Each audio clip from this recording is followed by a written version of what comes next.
All right, welcome back here to the Jordy Culotta Show as we are brought to you by RMB Builders. Remember our friends Rhett Bourgeois and the crew over at RMB Builders. Some early spreads for the games coming out. Alabama favored by 7.5 over San Diego State. Tennessee favored by minus 5.5 over Florida Atlantic, and Arkansas UConn. 3.5-point spread there. We'll talk more about college basketball, but next we'll get back to baseball as the LSU team traveled for the first weekend of conference play. They went over to College Station, took 2 or 3 from the Aggies. They fell yesterday as Texas A&M rallied in the 8th to take the lead, and LSU just couldn't get it back before traveling home to Baton Rouge. But a lot of impressive baseball played. Here to help us break it down is from the LSU Sports Radio Network. A consistent guest with us each week is Doug Thompson, former standout for the program. Dougie, good morning. How are you? Good morning, guys. How you doing today? Doing good. How about that shot Jared Jones hit on Saturday?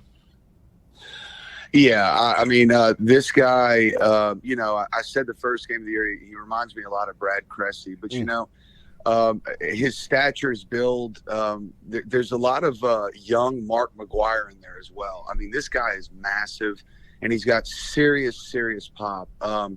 How about, a couple of the balls he hit this weekend? The home run was obviously the highlight, but he's as hot as you can get. He leads the team in home runs, and he has quickly made a name for himself around the league.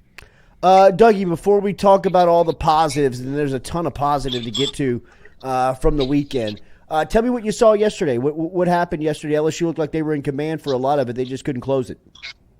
Yeah, baseball happened. Coach Burtman used to tell us all the time. We started out 19-0 or 18-0, I think, in 1997, and he used to tell us all the time, you can't win them all, right? Baseball is just not the sport's just not made that way, right? You're going to have games where some slip from out of your fingertips, and that's what happened yesterday. I love the way that they jumped out on top.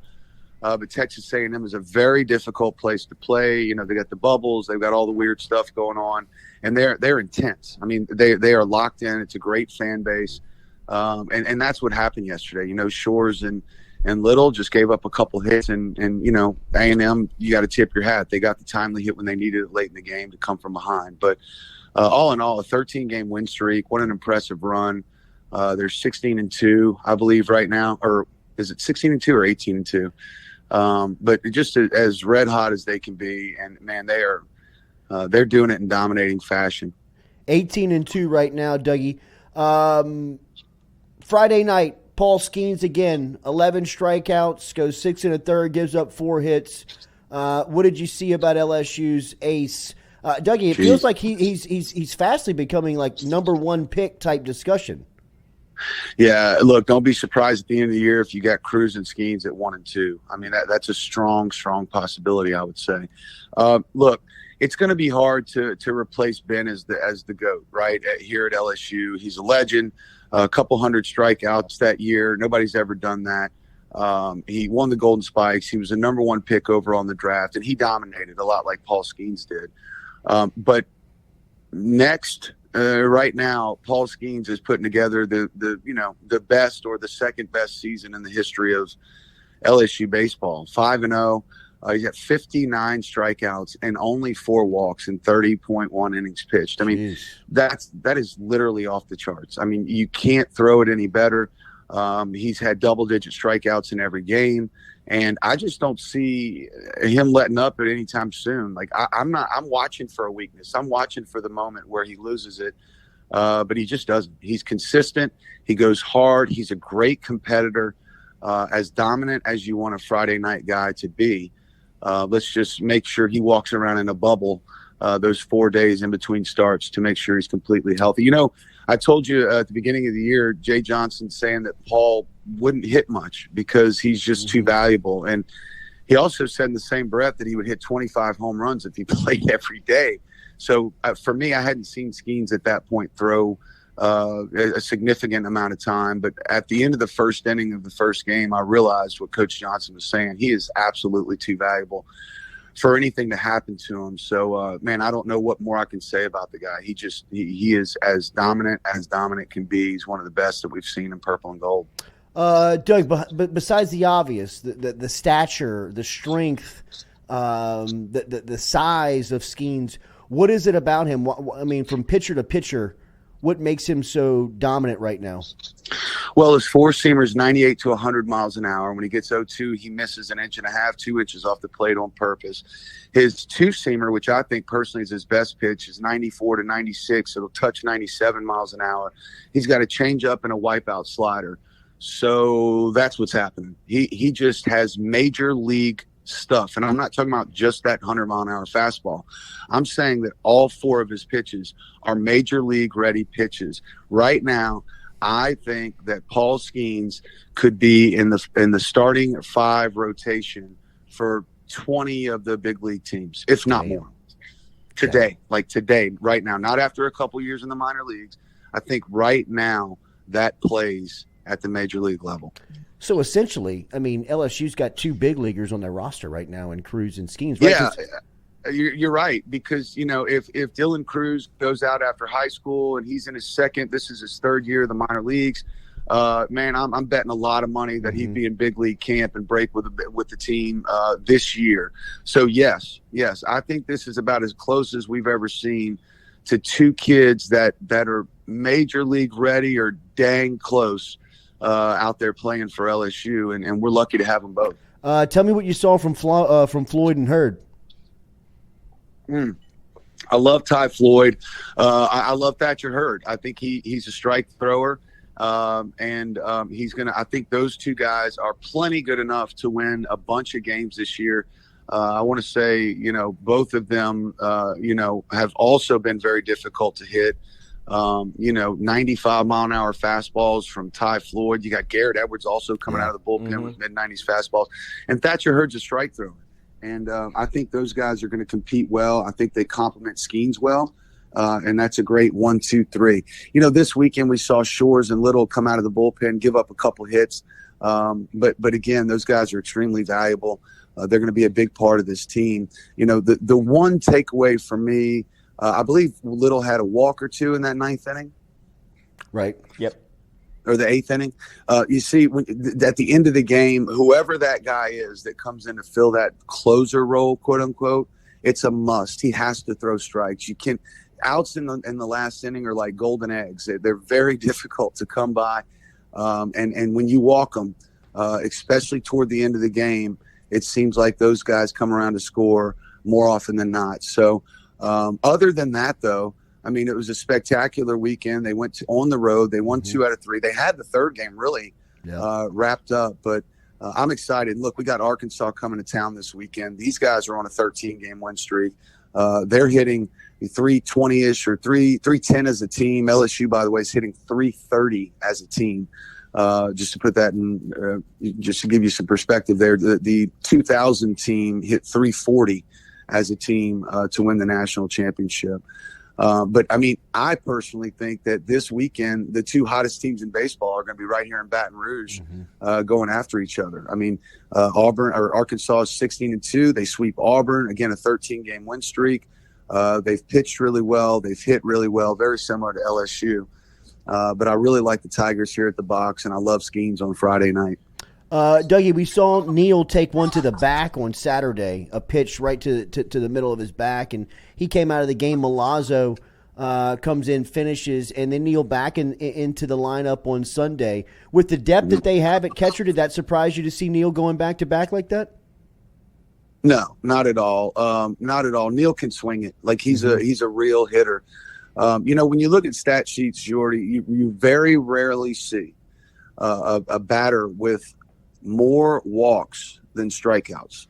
And Brady Neal is a freshman. I think right now he's at 18 walks and 15 strikeouts. By the way, Dylan Cruz is at 22 walks and 10 strikeouts, which is unheard of.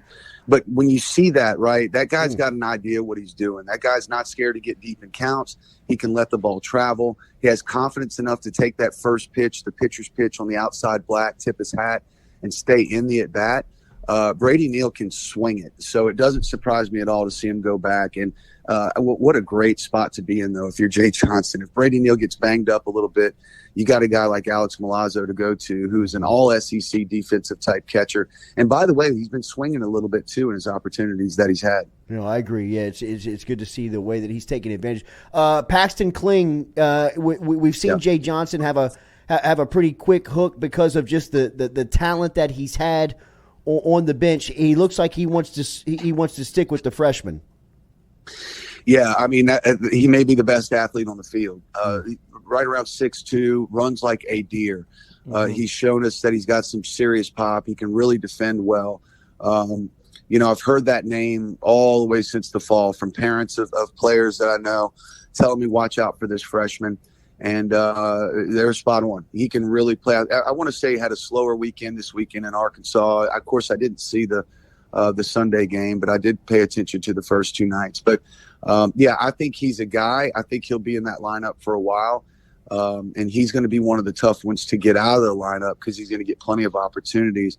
But this guy is could possibly be Dylan Cruz 2.0 by the time he's a junior. He might not have the freshman and sophomore season that Cruz had, but he certainly has that type of potential in terms of hitting for power, defending well, being a five-tool guy. So I'm excited about Paxton Kling. He's fun to watch. And like I said, man, he may be the best athlete in the dugout. Stephen Miller says, can't let the interview go without talking about Tommy White's continued ability to hit with 2 strikes and just how little he strikes out. What have you made of Tommy Tanks and his plate discipline? I tell you what, how many times have we seen over the years a guy come to LSU, highly touted, a big recruit. We think he's going to be, the next Ben McDonald or Todd Walker. And then it doesn't just quite work out like that. Mm-hmm. That happens much more than what we've seen with Tommy White, where we get this guy in here. He hits all the home runs. He's supposed to hit home runs. He's going to be a great addition. And for me, I was like, okay, well, he did it at NC State. Let's see if he can do it here. And boy, I'm excited to see what we've seen. He lets the ball travel. Again, he's one of those guys not scared to get deep in the count. He trusts himself, and he's able to let the ball get there late in the count. He just lets it get on him. He fouls it off until that pitcher makes a mistake. And when he does, this kid doesn't miss him. He's able to hit the ball out to right field. He's got power to all fields, and he is a bona fide 4-hole hitter. He looks the part, and he's certainly swinging it like a 4-hole hitter right now. But what a great lineup. I mean, look, this has a chance, right? We're about 40%, 35% through the season, and so far this team is right up there with the greatest of all time at LSU. They're very similar in a lot of ways to those 6 national championship teams. Dougie, you said it. Arkansas and LSU are probably the 2 hottest teams in the conference, and they'll square off this weekend at the box, and I anticipate that it'll be an incredible atmosphere. Was it surprising for you to see Tennessee swept an opponent that'll be here in 2 weekends? Very much so surprised to see Missouri sweep Tennessee. Kind of makes you think. Tennessee's also dropped a couple other games to some non-conference teams. So kind of makes you think what's going on over there in Knoxville. Are they the same team they were last year, or do they have some key losses that have made them a little bit more penetrable? Because last year, I mean, they were as good as any team in the history of college baseball. I think they only lost 3 games, right, going in the Super Regional.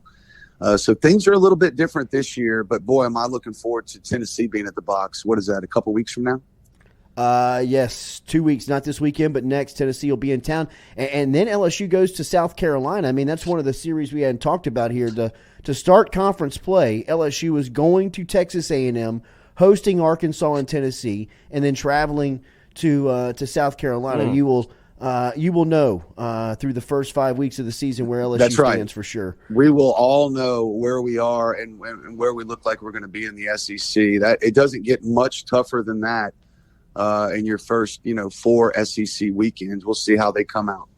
Dougie, how'd the boys do this weekend? Only one played. My middle, I was in Lafayette last night, getting home about 11:30, 12 o'clock. We were runners up. Long weekend. We learned a lot. We had a lot of fun. Still early on. Don't count them out. Get to see every inning, or did you? Oh, yeah. Dougie's calling pitches. Well, sometimes he gets himself in trouble, gets himself ejected. That was Lloyd, not me, That's Doug. the old Doug. That's That's right. We're turning over a new New leaf. leaf, I've done Doug. the same since I've been married, Doug. That has been a point of contention Who saw? early in the marriage. So I'm going to change my ways in how I watch Little League and I'll and believe junior it when high. I see it. Yeah. I'll believe it when I see Same it. goes for you, new Doug. Talk to you next week, buddy. Hey, I'd love y'all. See you later. All right, man. Later, brother. There is Dougie Thompson. Katie is here. We'll reset. We'll be right back with more of the show right after this.